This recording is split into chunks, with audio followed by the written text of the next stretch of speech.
আজকের ক্যাপশনটা দেখে বুঝতেই পেরেছেন আমি কোথায় যাচ্ছি। আজকে মূলত যাচ্ছি আমি বড় মার সাথে দেখা করতে, এবং বড় মার সাথে একদিন আমি কিভাবে কাটালাম সেটাই আপনাদের সাথে শেয়ার করব। কেমন আছেন আপনারা সবাই? আশা করছি অনেক অনেক ভালো আছেন। তাহলে শুরু করা যাক।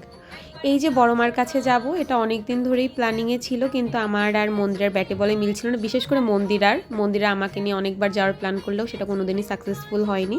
ফাইনালি আমরা দুজন একসাথে যাচ্ছিলাম। এরপরে আমার মনে হলো যে এখানের জন্য একটু মিষ্টি কিনতে হবে, তাই এখান থেকে আমি মিষ্টি কিনলাম সাতক্ষীরা যাদব ঘোষ ডায়েরি থেকে। এখান থেকে কেনাকাটা করে চলে গেলাম এবার বাজার কালীবাড়ি। এখানে আর কি বাজার কালীবাড়িটাই আমাদের সবথেকে বড় কালী পূজাটা হয় খুলনার মধ্যে।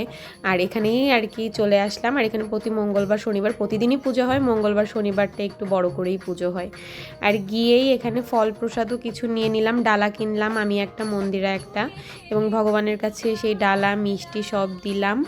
আর এখানে গিয়েই প্রথমে মাকে দেখতেছিলাম মন ভরে। বড় মার কাছে আসলে আমি একটা জিনিসই উপলব্ধি করি যে মায়ের কাছে আসলে শান্ত হয়ে যাওয়া যায়, আর মায়ের কাছে যে আবদারগুলো থাকে সেই আবদার করা যায়, প্লাস আমি আমার যে ভুল ত্রুটিগুলো থাকে সেগুলোও মাকে জানিয়ে আসি। এবারও তার ব্যতিক্রম হয়নি। আর এই যে এখানে নিজেকে দেখতেছিলাম কেমন লাগছে, কারণ আমি একটু দেরি করেই গিয়েছিলাম। আমি আর মন্দিরা ভেবেছিলাম যে ভিতরে বসার জায়গা পাবো কিনা, কিন্তু মায়ের কৃপায় আমি এখানে বসারও সুন্দর জায়গা পেয়েছি, যেখান থেকে মাকে মন ভরে দর্শন করা যায়।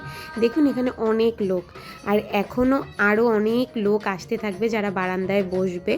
এখানে বসে মায়ের পুজো দেখছিলাম, এবং পুজোর পরে অঞ্জলি দিব তারও অপেক্ষা করছিলাম। আর এখানে যে ঠাকুরমশাই ছিল উনি পুজোও শুরু করে দিচ্ছিল, পুজোর জোগাড়ই করতেছিল মূলত, এবং পরপরই পুজো শুরু হয়ে যায়।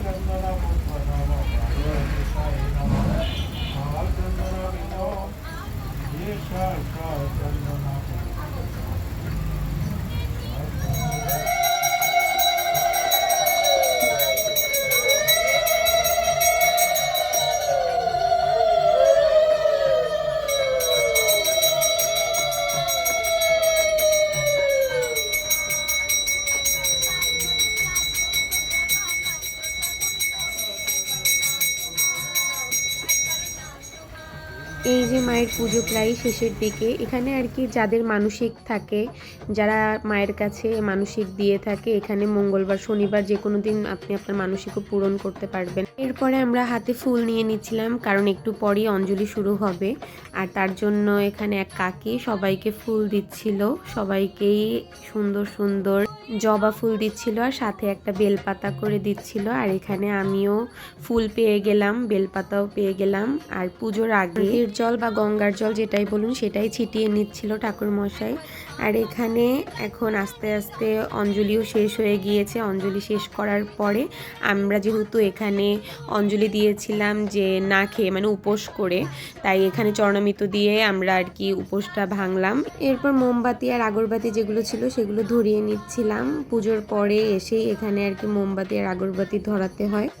এরপর আমার বান্ধবী তার আগরবাতিগুলোও সে ধরে রেখেছিল, আর মোমবাতিও সে ধরে রেখেছিল। আগরবাতি দিয়ে মাকে একটু দর্শন করে নিচ্ছিল, আরতি করে নিচ্ছিল। এরপরে আর কি ওখানে আমরা প্রদীপ ধূপকাঠি রেখে বাইরে এসেছি, এবং আসার পথে এখানে আর কি ঘন্টা বাজিয়ে আসছিলাম। আমার না ঘন্টা বাজাতে বেশ ভালো লাগে। আমরা শাড়ি পরেই আসতে চাইছিলাম, কিন্তু মা বলছে যে কমফোর্ট জোনটা আগে, তাই শাড়ি পরা থেকে থ্রি পিস পরে পুরো দেয় কমফোর্ট জোন। হ্যাঁ, আসলে এর জন্য আমরা ট্রেন্ডে গা ভাসাতে পারিনি। আসলে খুলনা শহরে যে গরম ছিল তাই আমরা রিস্ক নিই নাই শাড়ি পরার। আমরা দুজনে দুটো থ্রি পিস ধুয়ে দিয়েছিলাম আগের দিন, যে পরের দিন আসবো, আর এই সিদ্ধান্তটাই বেস্ট নিয়েছিলাম। এরপরেই আর কি ধর্মসভায় গিয়ে এখানেও ভগবান দর্শন করে আমার কিছু কেনাকাটা ছিল, সেই কেনাকাটা করে আমরা বাসার দিকে রওনা দিচ্ছিলাম।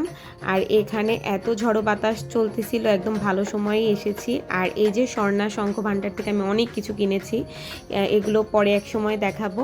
এই তো মোটামুটি এটাই ছিল আজকের সুন্দরতম ব্লগ। ভালো লাগলে লাইক কমেন্ট করবেন। দেখা হবে নেক্সট কোনো ব্লগে। টাটা।